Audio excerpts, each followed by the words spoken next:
Hello, I'm Seema and welcome to part 21 of the chapter, The Solid State. In this video, we are going to be doing the last topic of the chapter, that is magnetic properties of solids. Before I start explaining this, let us imagine the Earth. I'll take the pen to be the Earth.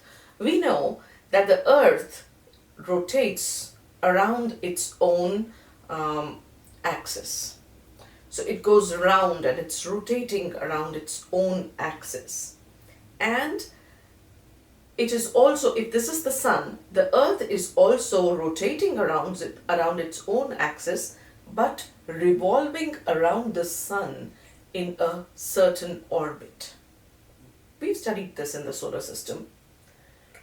If this is the sun, the Earth is rotating and around its own axis. So every time the Earth makes one full rotation, it makes one day on Earth.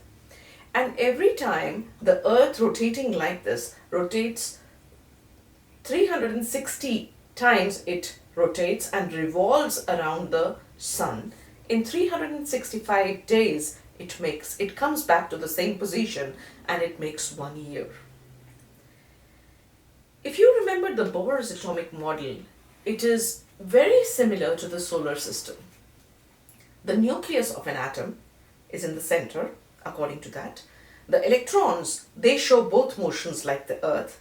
They rotate around their own axis and they also revolve around the nucleus. Unlike the Earth, the electron that is moving and the nucleus is, we know the nucleus is positively charged, but it is static. The electron that is negatively charged is a charged particle and it is rotating and revolving. And what did I tell you in the previous video? That whenever charges move, that is electric current. And electric current is produced. And since this movement, that is the rotation, is in the form of a circle, it's a loop. Similarly, the revolution is also in the form of a loop. Do you see? It's a loop. The rotation is a small loop and the revolution is a bigger loop. Whenever you have these loops of electric current, a magnetic moment or a magnetic field is also created. If you remember in your physics, you must have studied that there's an experiment that we do where you prepare an electromagnet. So what do you do in that? You take an iron nail and using the iron nail and a metallic wire, we start rotating the metallic wire from one end. We start rotating it and we make a coil around the iron nail. Once the coil is made, we connect the two corners of the wire to an electric supply. And what happens as soon as the electric supply comes in and electric current is moving around in that fashion where it is forming those loops, the electric current generates a magnetic field, and that is how an electromagnet is created. So when electrons are revolving in the same way and they are revolving and rotating, they are an electric field, and whenever you have an electric field, associated with it is a magnetic field. So a magnetic field or a magnetic moment is also generated. The field is so small that we call it just a tiny magnetic impulse. So we call it a magnetic moment. So now let us read. A magnetic moment, the magnetic moment of electrons is this magnetic moment that is there in electrons, which is the origin of magnetism in the world or in matter. All matter shows magnetism because of this original electron which is charged and which is moving, which causes the formation of this magnetic moment. So we say that magnetic moment of electrons is actually the origin of magnetism. And this is where the magnetism of matter originates. So there are two types of motion of electrons. The first is the orbital motion. The orbital is revolving around the nucleus. And the second is the spin. It is spinning around its own axis. So it is spinning and it is revolving. So the orbital motion and the spin motion, these are the two motions of the electron. So if this is the nucleus, the electron is moving around, and if this is the electron, it is turning around itself. It is turning itself and it is going around the nucleus. So these two motions, orbital motion and spin motion, both of them are different, but in both of them the negatively charged electron is moving and forming the loop. This loop of electric current, because it is charged and charged particle when it moves, it is electric current, it is electricity. So the electron is a charged particle and it is undergoing these motions. Therefore, it is a small loop of current, and any loop of current would always have associated with it some magnetic moment. So due to that current, electricity does not exist alone. There is always a magnetic field associated with it. So that's why we say electromagnet. Light is an electromagnetic radiation. So with electricity, the magnetism is also there, and usually they are perpendicular to each other. So undergoing these motions, it is a small loop of current possessing a magnetic moment. Now each electron has a permanent spin. Now each electron will, because it is permanently spinning, it is permanently going around its own axis. So it has a permanent spin and an orbital magnetic moment. It is continuously orbiting around the nucleus and it is continuously spinning around its own axis. So both these magnetic moments, due to both of these motions, there is a magnetic moment that the electron, the sum of both of them gives a magnetic moment to the electron. So therefore, each electron has a permanent spin and an orbital magnetic moment, and the unit we use to measure this magnetic moment is known as the Bohr's magneton, because it is based on Bohr's atomic model. This theory, the Bohr's atomic model theory, is used to explain the magnetic moment. Therefore, the name of the unit of this charge or this magnetic moment is called Bohr's magneton, and 1 Bohr's magneton is equal to 9.27 into 10 to the power minus 24 ampere meter square. Right? So this was the mathematical part. What is the measurement? How much is the Bohr's magneton? Do you see? It is 10 to the power minus 24. It's a very, very small quantity of magnetism or electricity, but it is there. So on the basis, this was about where the magnetism in matter comes from. It comes from the electrons. Having understood this, on the basis of the magnetic properties of substances, all substances or all matter can be categorized into 5 categories based on magnetism. These 5 categories are paramagnetic substances or paramagnetism, diamagnetism. Anything that shows diamagnetism would be a diamagnetic substance. Then comes ferromagnetism. So anything which shows this is ferromagnetic. Anti-ferromagnetism. So anything that shows opposite to ferromagnetism would be anti-ferromagnetic. And ferrimagnetism. So a substance can be paramagnetic, it can be diamagnetic, it can be ferromagnetic, it can be anti-ferromagnetic, or it can be ferrimagnetic. So let us understand all of these one by one. Do you remember that when we did the molecular orbital theory, we explained how the orbitals are filled up when a molecule exists? And you also know how atomic orbitals, you know how to write down the electronic configuration of elements or ions. Paramagnetism and diamagnetism can be explained on the basis of the electrons in their orbitals. So, paramagnetism and diamagnetism is something that can be used to, these are two properties. You can use any molecule, you can use any ion, any atom, and based on the electronic configuration, you can tell whether it would be paramagnetic or would it be diamagnetic. So what is paramagnetism? A paramagnetic substance is one that shows very weak magnetism. In the presence of a magnetic field, it turns magnetic. And when you remove the magnetic field, it again becomes non-magnetic. It is not magnetic as it is sitting. In its natural state, it does not show any magnetic behavior. But if you bring a magnetic field around it, the north and south pole, it aligns itself, which means it responds to the magnetic field. Anything that responds to a magnetic field is said to be magnetic in nature.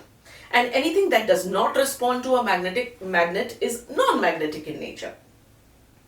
So paramagnetic substances are those that turn magnetic in the presence of a magnet, but when you remove the magnet, they lose the magnetic property. So they are kind of temporary magnets. So let us study about paramagnetism. And I will tell you about the molecular orbital theory, how to understand paramagnetism on the basis of electronic configuration. Paramagnetic substances are weakly attracted by a magnetic field. Weakly attracted. They get magnetized in the field, in a magnetic field, in the same direction. So if the magnetic field has the same direction of north and south pole, so that it is aligned, the north falls on this side and this is the south of the substance, then it gets aligned. So if the magnet is already present in the direction of the field, of the spin of the electrons, then, or the magnetic moment of the electrons, then the substance, it aligns itself and it acquires a certain direction which makes it magnetic, which means it responds to the magnet. So they lose magnetism when the field is removed. I told you they are kind of temporary magnets. And why do they show this magnetic behavior? Substances that have unpaired electrons in their orbitals, they show paramagnetism. Do you remember when we do the atomic orbitals and we are drawing that structure where you have atomic orbitals and we show arrows like this, where one arrow up, half arrow going up and half arrow going down in every orbital? We show two electrons with opposite spins. So if in an orbital there are two electrons, they will always have opposite spins, right? So since they have opposite spins, the magnetic moment is in two opposite directions, so they cancel out each other. So whenever in the electronic configuration of an element or an ion or a molecule having the molecular orbital configuration, whenever in the orbital, whether it is a molecular orbital or atomic orbital, there are two electrons with opposite spins, that will not show any magnetism. So we'll say that substance is diamagnetic. But if there are unpaired electrons, then you have an electron with magnetic moment in one direction. If you remember, when you have, for example, p orbitals which are degenerate means all three of them have the same energy. If there is one electron, according to Hund's rule of maximum multiplicity, if there are three electrons to be filled in the p orbital, the three will go to three different orbitals. And the pairing will only start at the fourth electron. So when you have, according to this, when you have only one electron in the three orbitals, all three orbitals have unpaired electrons, or the orbitals are not completely filled. Under this situation, do you see all of them have the spin pointing upwards, which means there is more magnetism. The magnetic moment is directed in one direction. So when you bring a magnet close to this will respond to a magnet. But if the orbital is completely filled, then this electron is cancelling the magnetic moment of the other electron, and the same is happening in every orbital. So now when you bring a magnet close to it, it will not respond to the magnet. So it will be a diamagnetic substance. So on the basis of electronic configuration, this is how you explain paramagnetism and diamagnetism. Examples of substances that show paramagnetism are oxygen molecule, copper, Cu2 positive, Fe3 positive, Cr3 positive. These are some examples. Now, if I write down the molecular orbital configuration of oxygen molecule to explain why oxygen molecule is paramagnetic in nature, you see oxygen has 8 electrons in all. It is the 8th element. So both the oxygens have 8 electrons each. So you have 16 electrons in the molecular orbitals. So the molecular orbitals are sigma 1s has 2 electrons, sigma star 1s, that is the bonding and the anti-bonding molecular orbitals. Bonding 1s, sigma 1s has 2 electrons. Sigma star anti-bonding 1s also has 2 electrons. Then according to Aufbau's principle, the next energy level is sigma 2s has 2 electrons. Then sigma star 2s, that is the anti-bonding 2s orbital, will have 2 electrons. Sigma 2pz will have 2 electrons, and then you'll have pi 2px will have 2 electrons. Pi 2py has 2 electrons, and then anti-bonding 2px and anti-bonding 2py have the same energy. They are degenerate. So since they are degenerate, there are 2 orbitals which have the same energy and there are 2 electrons. These 2 electrons will not go to 2px. One will go to 2px, pi 2px, and the other will go to pi star 2py. One will go to pi star 2px and the other will go to pi star 2py, or the antibonding 2px pi 2px orbital and the antibonding pi 2py orbital. Now since these 2 orbitals are singly occupied, they do not have the pairing, therefore oxygen is paramagnetic in nature. And if you write down the electronic configurations of all of these, you will find that they have unpaired electrons, and these unpaired electrons are responsible for their paramagnetic behavior. So opposite of paramagnetic is diamagnetic. If the pairing is complete for any in the electronic configuration of any atom, ion, or the molecular orbitals, if you say atom, ion, or molecule in the molecular orbitals. If all the orbitals have completely paired electrons, are completely filled, then, or whichever orbitals are filled are complete, they have 2 electrons each, then that substance will show diamagnetism. So diamagnetism, or a diamagnetic substance, is weakly repelled by the magnetic field. Here this is weakly attracted, and a diamagnetic substance, since all of them are paired, in the presence of a magnetic field is trying to push them to orient them in a certain direction. They don't want to get oriented, they are already cancelling out each other. So instead of being attracted to the magnet, rather they will weakly repel it. Okay, don't put pressure on us, we are not interested. It's like you are playing a game and then some kid walks into the room and he says, okay, let's play some other game. So you kind of resist that person. Okay, move away. We are already playing something, whatever games you play on your Xbox and stuff, I don't know, whatever games you play, video games, maybe you're playing that, and that kid who comes in, you resist him. So that magnetic field, the diamagnetic substances are already satisfied, they are cancelling out each other, they do not need a pressure on them, so they kind of repel the magnetic field. So these substances weakly repelled by a magnetic field. All electrons are paired in them. They get slightly magnetized in a magnetic field, but in opposite direction. So you will say that they do kind of respond when they say it is weakly repelled. Repelling is also a kind of a reaction. They don't go towards the magnet, but weakly they move in the other direction. They push away. So they move in the opposite direction of the magnetic field. Examples are water, sodium chloride, benzene. All of these are diamagnetic substances. Pairing cancels the magnetic moment. The pairing of electrons in the atomic orbitals or in the molecular orbitals, it cancels the magnetic moment, and that is why they do not show any magnetic behavior. So this was paramagnetism and diamagnetism. Let me now explain ferromagnetism to you. When you say ferro, I am reminded of the word ferrum. Ferrum is Fe, iron. So whenever you think of magnetism, I think the first example that comes to your mind is iron. And because it is the most magnetic substance. So when we say ferromagnetic, they are substances which are like iron, which show full magnetism. They really respond to a magnetic field and they get directed, the magnetic moments, they get aligned towards the magnet.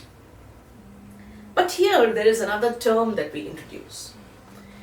In this case, in paramagnetism and in diamagnetism, The substance could be a gas, it could be a liquid, it could be a solid.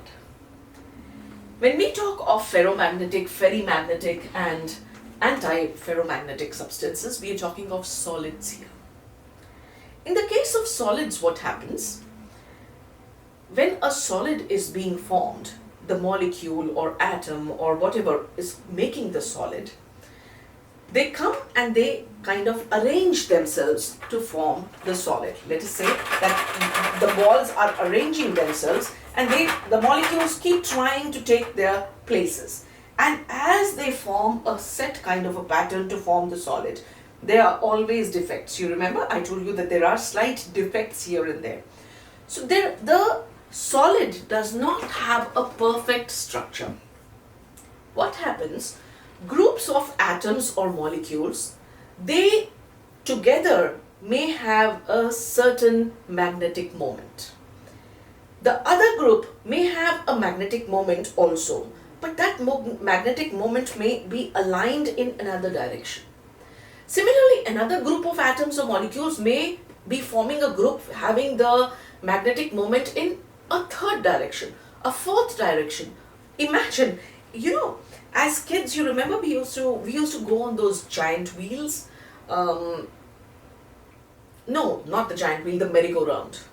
In a merry-go-round, you have that you have that canopy, and there is a pole in the center, and on the canopy, this entire canopy is attached to the central pole, and from each of these, you see little seats coming down, right? From the outer one, from the inner ones, and let us say that there are seats, benches, or sometimes we used to have horses. So horses on each one of these. And these horses that are my drawing is so bad. Those are my horses. They are round and fat like me.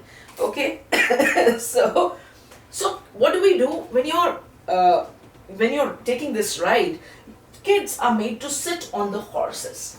Now what happens is, imagine this merry-go-round with the horses, and there's something, the horses are hanging by a kind of an attachment that is not in a fixed direction. So the horses, it is not like every child is sitting in a certain direction and they are all going to go around in the merry-go-round and all their horses are pointing this way. No. There are some horses that are pointing in this direction. There are some horses that are pointing in this direction. There are poor kid, this one, has his horse pointing towards the pole, the center of the pole. So he sees nothing. All the horses are pointing in different directions. Imagine that each one of these is a small section of those molecules. We call them domains. So imagine that each one is a domain. That is a group of atoms or molecules of the ferromagnetic substance or the solid that are staying together, whose direction of magnetic moment is in one direction. So this horse has, or this domain has its face here. That horse has its face in that direction. That horse has it in that direction. This has it in this direction. One has it along the pole. So each child who is sitting on the different horses is facing in different directions. If the face was the direction of the magnetic moment, then you will find that all of them are so randomly arranged that they are kind of cancelling each other. Because all domains, every little part, it has a magnetic moment and a nice strong magnetic moment, but every domain is facing in every other direction, thereby cancelling each other. So nobody knows who is seeing what in this as the merry-go-round is moving. Every child has his own view because all of them are in different directions, are facing, all of their faces are in different directions. Now imagine that all of a sudden there are fireworks in the park. So you've gone to this park and you're enjoying on this merry-go-round, and suddenly there are fireworks. So now, although the horses are facing in different directions, every child, when he hears the fireworks, turns his head towards the firework. And when all of them turn their heads towards the fireworks, all heads pointing in one direction, the magnetic moments which were cancelling out each other, when all of them are facing in one direction, they kind of start helping each other's magnetism. And the substance turns strongly magnetic. Because all domains are now in one direction, and magnetism, when it passes through, it responds to the magnet, the magnetic moments are all in one direction. So this substance itself starts acting like a magnet. So such substances are called ferromagnetic substances. Now imagine this, the merry-go-round, and let me just read about the ferromagnetism. Substances like iron, cobalt, nickel, gadolinium, and chromium oxide are very strongly attracted to a magnet and remain permanently magnetized. Once they get attracted, they remain magnetized, because once you have seen the fireworks, you can never unsee them, isn't it? Once you have seen the fireworks, you can never unsee them. Once your heads have turned and you've seen the fireworks, you are never going to forget them. So once they are aligned, they are permanently aligned. So they get permanently magnetized.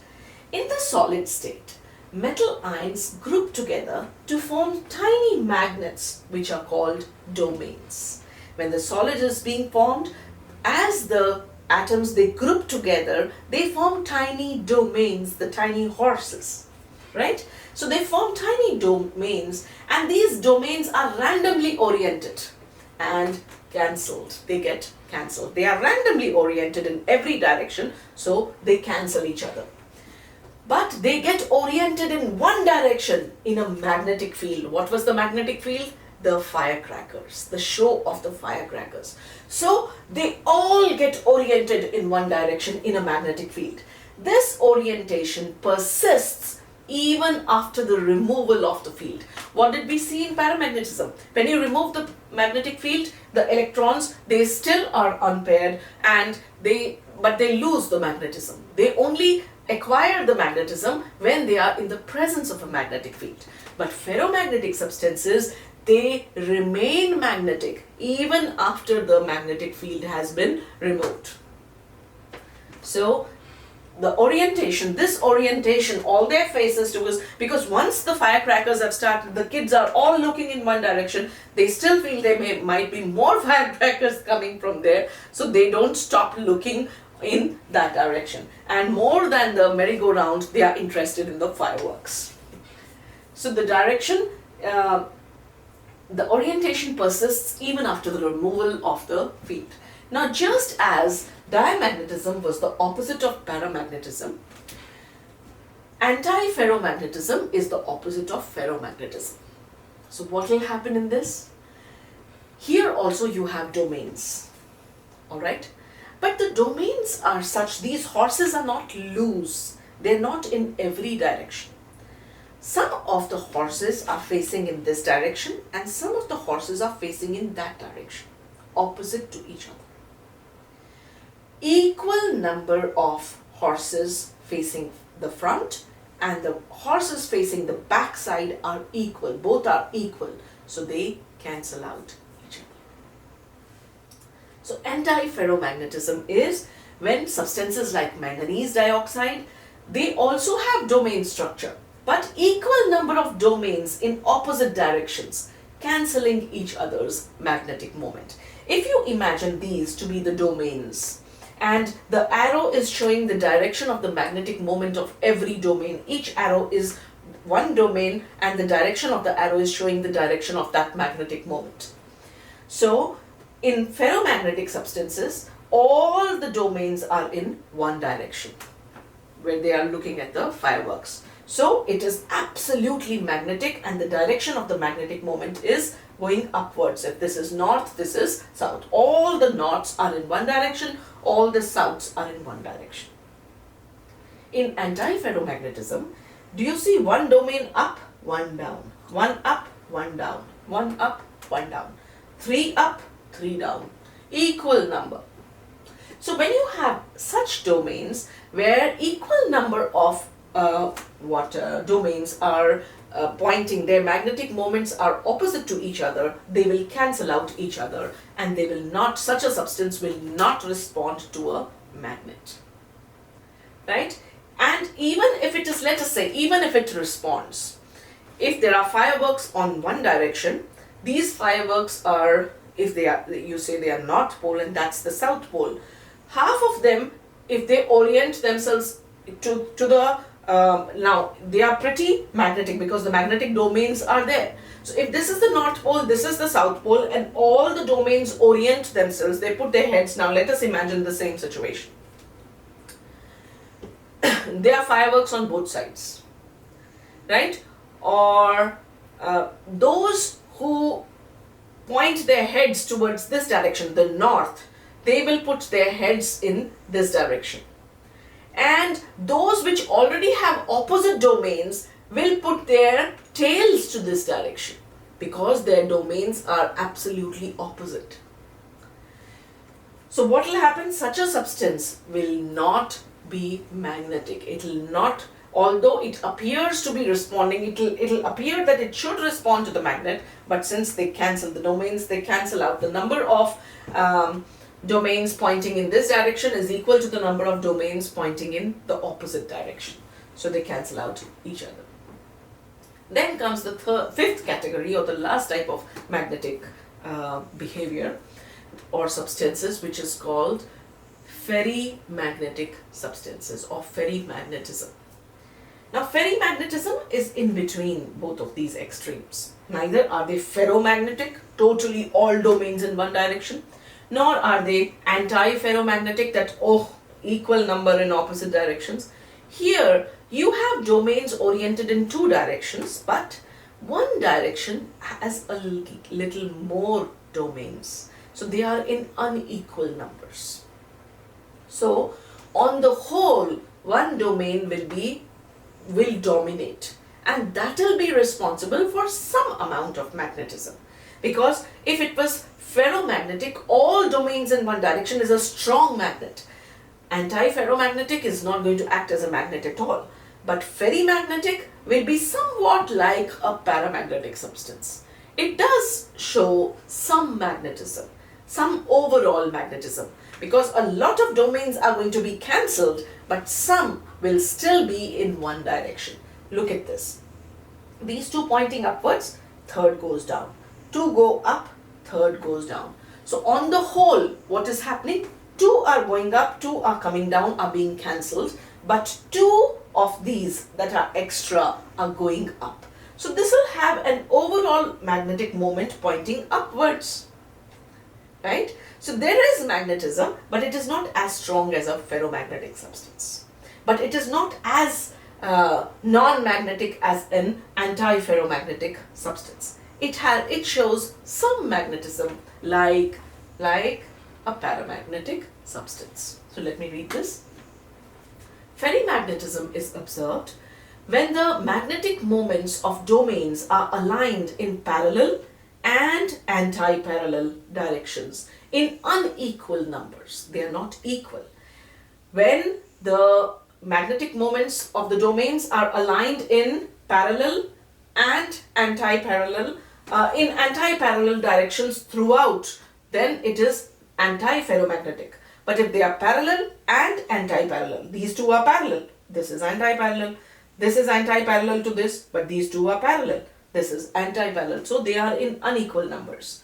So such substances are weakly attracted to a magnet. Example is Fe3O4, which is magnetite, and ferrites like magnesium ferrite, zinc ferrite, they are MgFe2O4, and zinc ferrite is ZnFe2O4. These molecules, they show ferrimagnetism, which means that they have domains which are aligned parallelly and anti-parallelly, but in unequal numbers. So they have a net amount of, on the whole, there is a net magnetic moment, so they are weakly magnetic. Just like paramagnetic substances, Ferrimagnetic substances also lose their magnetism but not in the absence of a magnet. When you heat them up, why would they lose their magnetism when you heat them up? Because when you heat them up, the domains will start moving due to the increased energy. The molecules will start moving a little and they may change their alignment. And when they do so, all the domains will start cancelling each other out because they are randomly arranged. When I told you that every child is looking at a different direction, so how can there be magnetism? They will all cancel out each other. So that kind of a random situation is created with the domains, and therefore when you heat up a ferrimagnetic substance, it loses its magnetism. So they lose ferrimagnetism on heating, and when they lose that, they become paramagnetic.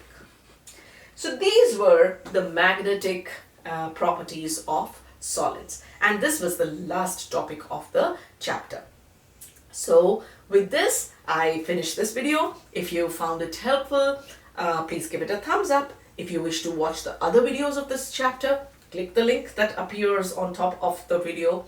And please, if you found it helpful, of course, give it a thumbs up. Subscribe to my channel, recommend it to your friends, and please keep returning for more videos on chemistry. Thank you for watching. Bye-bye for now.